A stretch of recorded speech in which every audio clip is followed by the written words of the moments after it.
What's up, guys? I'm Bob Tompkins with the Living in SC team at Real Broker, and welcome back to the channel. On today's episode of Living in South Carolina, we're going to be comparing Travelers Rest to Simpsonville, South Carolina. Now, when people are moving to Greenville, these are two of the most desired suburbs in the area, as people frequently bring them up as places they would like to move to. So we're gonna compare them. Before we get started though, don't forget to hit that subscribe button, and if you're thinking about making a move to South Carolina, don't be afraid to shoot us an email at info@livinginsc.com or give us a call at the number listed below. Now, without any further ado, let's get right into it and compare Travelers Rest to Simpsonville. So whenever people are moving to Greenville, the question always becomes, what suburb do we want to move to? Especially if you're not going to be living in Greenville proper, do you want to be in Easley, Travelers Rest, Greer, Simpsonville, or do you want to be a little further out in Anderson or Spartanburg? These are the questions that we get from a lot of people, and typically the two places that end up being the most desired are Travelers Rest and Simpsonville. But they fit two very different lifestyles, so we want to get into comparing those to see which one may be the right fit for you. So let's start with the community size of each. Travelers Rest is a very small, proud, close-knit community of people. In fact, within the city limits of Travelers Rest, there's only about 5,000 people that actually live within those city limits. Now, obviously, Travelers Rest zip codes expand much further than that. There's a lot more people with a Travelers Rest address than those that actually live in the city limits. The town itself is actually pretty small. And because of that, there's a lot of resistance to development in Travelers Rest because you have such a small community of people that don't really want to see Travelers Rest change that much. So when you go downtown, you have a very quaint downtown that is absent of a lot of new development, but it does give you a certain charm and feel to that downtown that the people of TR are very, very proud of. Now, on the flip side, if you look at Simpsonville has a population of about 19,000 people within its city limits.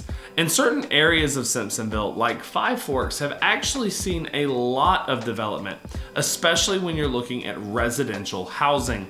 We've seen a lot of builders go in and build massive communities for people to come in and live, because Simpsonville does offer a pretty good commute into downtown Greenville via I-385. Now, why is this development happening in Simpsonville?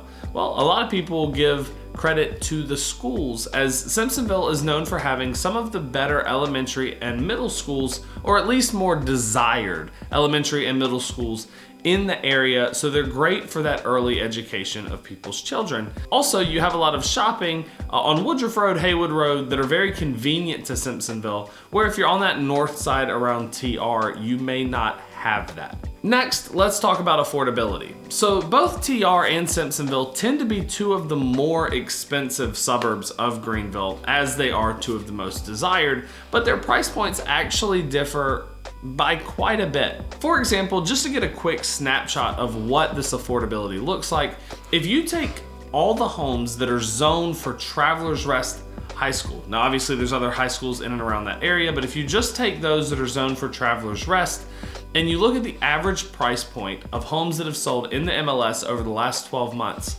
you see that that price point is $443,000 per home.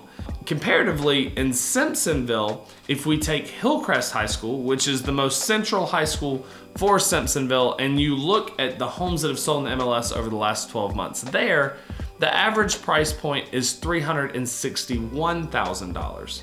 So you actually have a difference of $82,000, and those homes are about 20 to 25% more expensive in Travelers Rest than Simpsonville. So you may ask, why is that? Well, if we call back to some of those developmental statements that I made earlier about Travelers Rest versus Simpsonville, the fact of the matter is there's not a lot of development in Travelers Rest. So if you want a home, you're gonna have to buy it off of somebody, and that limited supply partnered with the increased demand has driven prices up in Travelers Rest. On the flip side, in Simpsonville, there's high demand, but there's also a decent amount of supply as those developers have continued to go in and build plenty of residential housing, which has helped keep the overall price point of Simpsonville low compared to Travelers Rest. Now, let's talk about convenience of the two areas. Travelers Rest is very convenient to downtown Greenville. It's located about 15 to 18 minutes north of downtown Greenville, and because of Poinsett Highway, getting in and out of Greenville can be relatively easy.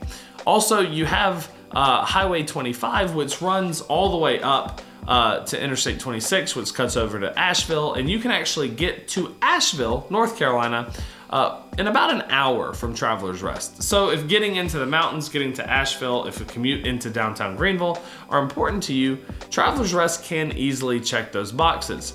However, Travelers Rest does not offer good, easy access to the rest of the upstate.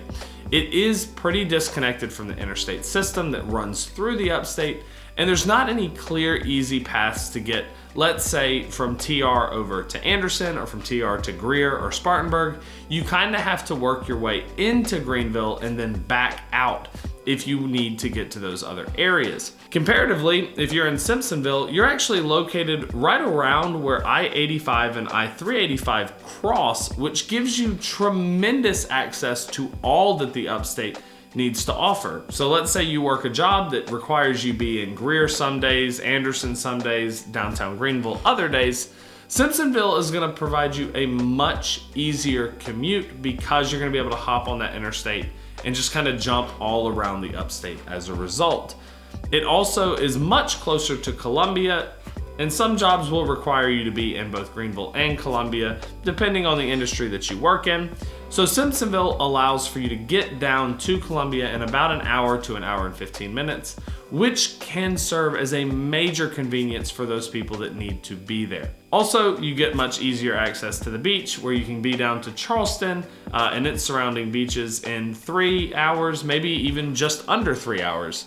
Whereas if you're in Travelers Rest, you're gonna be more around that 3 hour and 45 minute mark, maybe 3.5 hours to get down to the beaches. It really does depend what is more important to you and what you want to have access to, but the two of them do offer very different commutes and ease of access to the rest of the upstate. Obviously, there's a lot more that we could dive into to compare these two, but this does serve as a good general oversight on the two towns, Travelers Rest and Simpsonville, if you're interested in making a move here and debating between the two.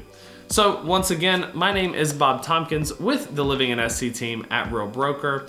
Don't forget to hit that subscribe button. Also, check out some of our other videos, and we'll see you next time on Living in South Carolina.